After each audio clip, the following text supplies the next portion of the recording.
गांव से आए हुए मेरे पिता समान बुजुर्गों, वह मेरे माता समान मातृशक्तियों, वह मेरे छोटे भाइयों और बहनों, मैं आपके समक्ष एक देशभक्ति कविता। भैया हमारे पास तो देशभक्ति के अलावा कुछ नहीं है गाने के लिए, और जब तक देशभक्ति है गाने के लिए तब और क्यों गाए भाई। तो मैं आपके समक्ष एक देशभक्ति कविता, और वह कविता भी बता दे उस वक्त की जब रावल रतन सिंह को दिल्ली से छुड़ाकर चित्तौड़गढ़ में लाया गया। कविता की भूमिका सिर्फ इतनी सी कि तुम नवेली पीढ़ियों के सारथी हो जाओगे, कि तुम नवेली पीढ़ियों के सारथी हो जाओगे, थाल पूजा के बनोगे, आरती हो जाओगे, और देश के इतिहास का यदि अंश भर भी जानोगे, बस उसी दिन आप सच्चे भारतीय हो जाओगे। कविता की भूमिका सिर्फ इतनी सी। मैं कविता शुरू करता हूं कि रतन सिंह आजाद हुए तो खिलजी खिसियाया था, घर में ही मिली पराजय के कारण वो तिलाया था। मेवाड़ धरा के कुछ सैनिक पिंजरे को तोड़ गए थे और दुश्मनों की आंखों को लज्जित छोड़ गए थे। रे कोरा बादल चाचा भतीजा लाखों पर भारी थे, रे युद्ध कला के कर्तव्य उनके सचमुच तलवारी थे। बिना शीश के युद्ध नाथा कथा अमर कराए और जीत गई रजपूती, और उधर मुगलों के मुंड झुकाए तो चित्तौड़गढ़ में नगाड़े बजे। उधर मुगलों के मुंड झुकाए तो चित्तौड़गढ़ में नगाड़े बजे, तो दिल्ली में मातम छाया। अहंकारी खिलजी खुद में तिलाया, बोला अपनी सेना से मुस्तंदो जाओ और मर्दाना, अपने बेहुदे अंदाज मुझको कभी मत दिखाना। रे दिल्ली जैसे बड़े दुर्ग की तुम रक्षा ना कर पाए, वो राजपूत आजाद परिंदे से आए और उड़ा ले गए। रे तुम उन राजपूतों की तलवार ना खींच सके, वो अपने राजा को छुड़ा ले गए। अब खिलजी बोलता है अपनी सेना से कि उसने मुझको ललकारा है। किसने? रावल रतन सिंह ललकार कर आया था उस खिलजी को दिल्ली में जाकर। कि तो खिलजी वापिस से अपनी सैनिकों से कहता है कि उसने मुझको ललकारा है, मैं उसको ललकारूंगा। घर में घुसकर मारा है, घर में घुसकर मारूंगा। हाथी घोड़े सजवाओ, पर्ची तीर लगा लो, कूच करो चित्तौड़ दुर्ग की घेराबंदी कर दो। जो आंखें पद्मनी को देखे वो आंखें अंधी कर दो। बच्चे बूढ़े विधवाओं पर रहम नहीं तुम खाना। रे वीरों से ना जीत सको तो छुपकर तीर चलाना। दबे पांव चित्तौड़ चलो, भनक ना हो दुश्मन को। मैं अपनी शमशीर से अलग करूंगा रावल रतन सिंह के तन को। तो जैसे ही वो कायरी खिलजी पहुंचा मेवाड़ी माटी में, रे मेवाड़ी माटी के ऊपर बलिदानी परिपाटी में एक मुझसेला को रोका और जोरों से चिल्लाया। कायरों के समूह को एक फरमान सुनाया, बोला सैनिकों अंदर घुस जाओ, मेवाड़ी मान पद्मनी को मेरे सन्मुख ले आओ। जो ही वो कायर खिलजी के सैनिक द्वारे की तरफ बढ़े तो सभी का सहसा मन खुलाया। किला नहीं था उनको सन्मुख काल खड़ा दिखलाया।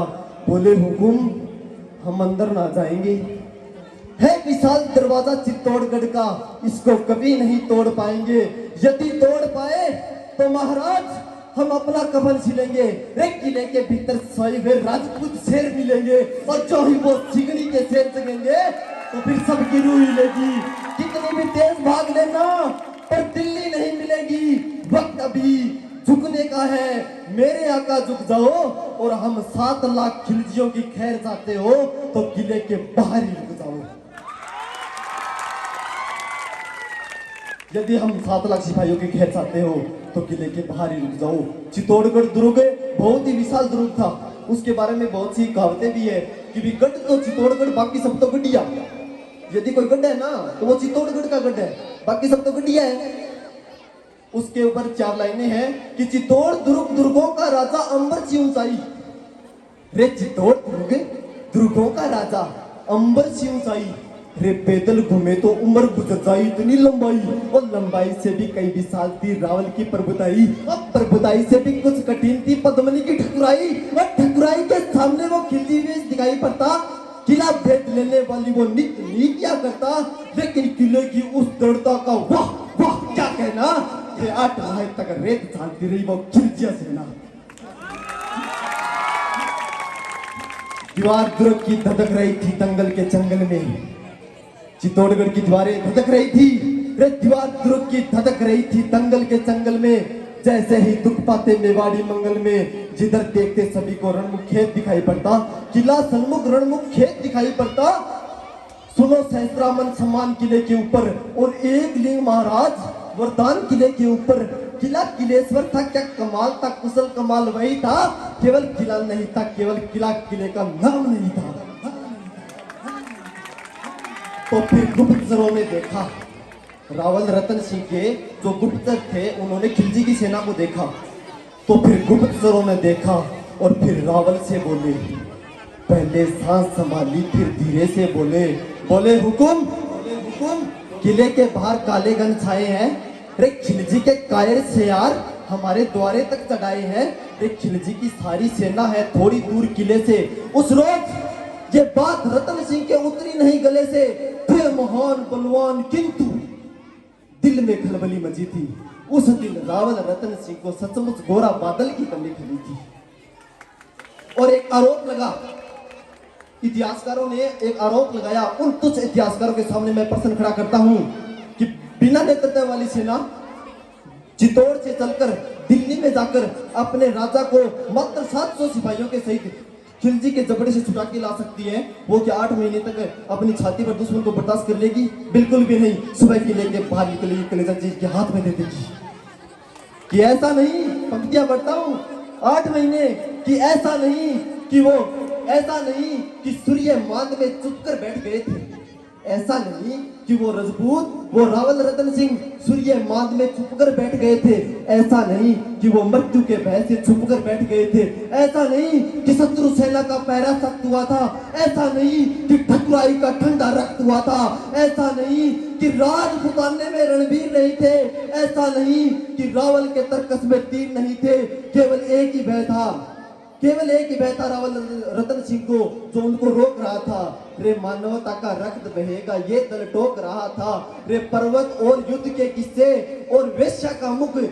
कितना सुंदर वाक्य है कि पर्वत और युद्ध के किस्से और वेश्या का मुख, ये तीनों समुचित दूरी से ही देते सुंदर सुख।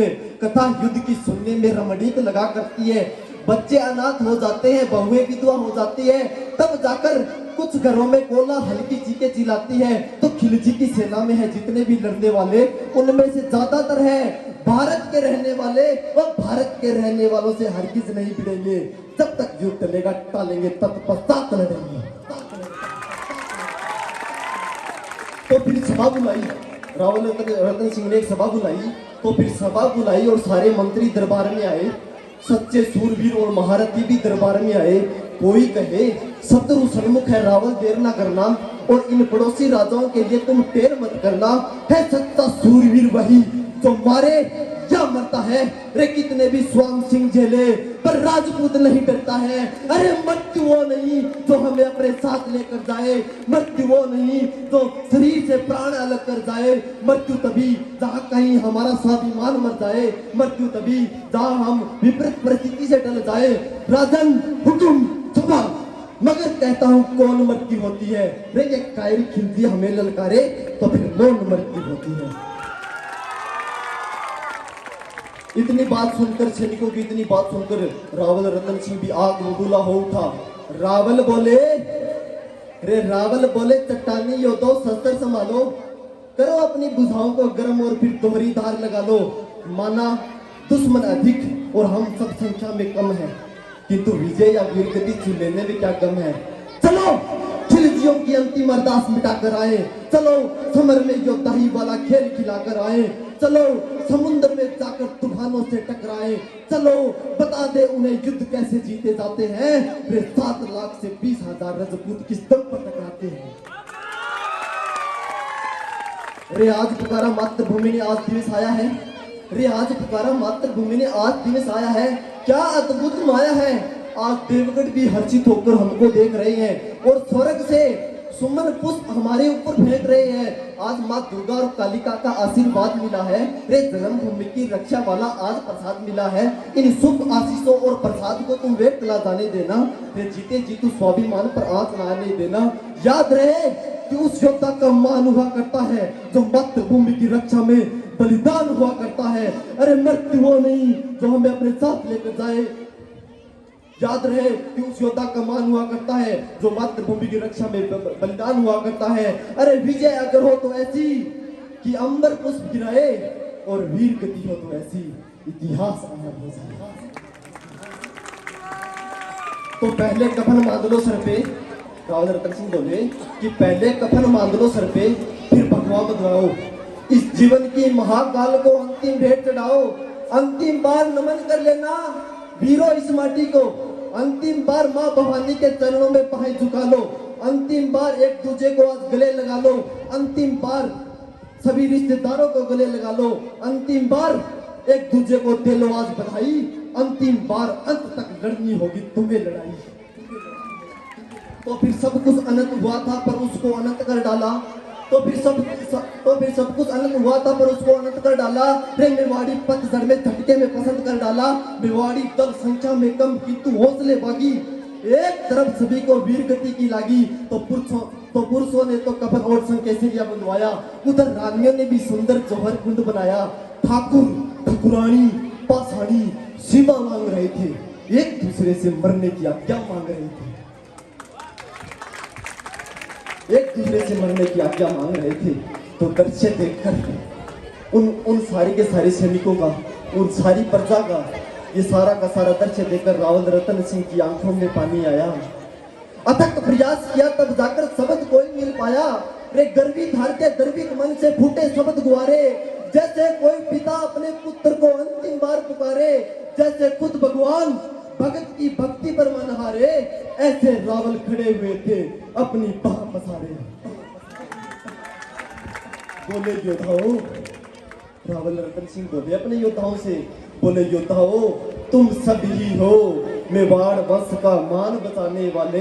रे तुम सभी हो अटल राष्ट्र भारत की शान बचाने वाले। और नमन तुम्हें है पूरा हिंदुस्तान बचाने वाले।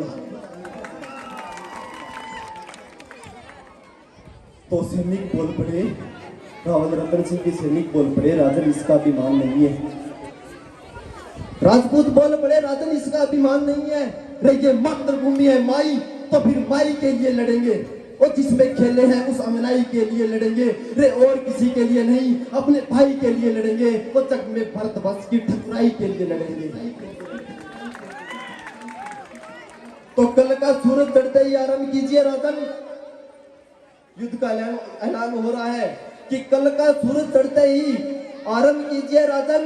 एक लिंग की शपथ युद्ध प्रारंभ कीजिए राजन। रे कल का सूरज देखेगा इन दिल वालों का जलवा। रे लाखों से लड़ने वाले माँ के लालों का जलवा। कल यदि काल भी आया तो उस काल से भी टाल करेंगे। रे इस माटी के लाल रंग को गाढ़ा लाल करेंगे। तो सब कुछ अनंत हुआ था पर उसको अनंत कर डाला। तो योद्धाओं ने तो शस्त्र संभाले जिंदरी घोड़ों पे। तो योद्धाओं ने शस्त्र संभाले जिंदरी घोड़ों पे। माथे पर माटी लगवाकर हुई होड़ होड़ों पे। होड़ लग गई, सारे योद्धाओं में होड़ लग गई कि सबसे पहले कौन मरेगा। रे सबसे पहले रक्त तिलक मिट्टी का कौन करेगा। सबसे पहले दुश्मन दल में जाकर कौन हंसेगा। सबसे पहले खिलजी की छाती पर कौन नचेगा। तो केवल मैं गूंज रही थी, हम तुम शब्द नहीं था। सारे योद्धाओं ने हुंकार भरी थी, कोई नहीं शब्द नहीं था। कुछ तो सारे महारथी और पैदल घोड़े वाले, कुछ तो 13-14 के मत वाले, कुछ की दाढ़ी पड़ी हुई थी पर तलवार लिए खड़े थे। बढ़ती उम्र देखती थी पर मूंछ पर धार दिए थे। रे बढ़ती उम्र दिखती थी पर मूंछ पर धार दिए थे। कुछ तो पहले से घायल थे पर मरने को अड़े हुए थे। रे मातृभूमि की रक्षा में वीर गति प्राप्त करने को अड़े हुए थे। तो फिर फाटक खुले, युद्ध शुरू हो गया। तो फिर फाटक खुले तो किले भीतर से लावा फूट पड़ा था। तो फिर फाटक खुले तो किले भीतर से लावा फूट पड़ा था। रे भूखे सिंहों का अहंकारी खिलजी के ऊपर दुश्मन सा टूट पड़ा था। तो फाटक खुले तो किले भीतर से लावा फूट पड़ा था और भूखे सिंहों का खिलजियों पर लावा फूट पड़ा था। पद चापों से उड़ी धूल धरती को गगन बनाती। मातृभूमि की रक्षा वाला क्या अनुपम दृश्य दिखाती। हर हर देव महादेव की ध्वनि से गूंजित हुई हवाएं तभी लगी बोलने तभी लगी हवाएं बोलने जय जय मात भवानी। चले आज अलौकिक ढंग से सर पर कफन लपेटे, आज चले आखेट खेलने एक लिंग के बेटे। आसमान भी तीव्र गति से जीवन निगल रहा था और काल्विक भी जीवन को तीव्र गति से निगल रहा था। तो अब तक राजपूतानी खेल आपने देखा, लेकिन नहीं बुलाया जा सकता वो जोहर का लेखा। नहीं बुलाई जा सकती बलिदानी ज्वालाओं को, नहीं बुलाई जा सकती 16,000 माओं को, नहीं बुलाई जा सकती वो कन्याओं की अटकेली, नहीं बुलाई जा सकती वो दुल्हन नहीं नवेली, नहीं बुलाई जा सकती वो गर्भवती योधानी रे, नहीं बुलाई जा सकती है कभी भी पद्मिनी रानी। जय हिंद, जय भारत, इंकलाब जिंदाबाद। बहुत बहुत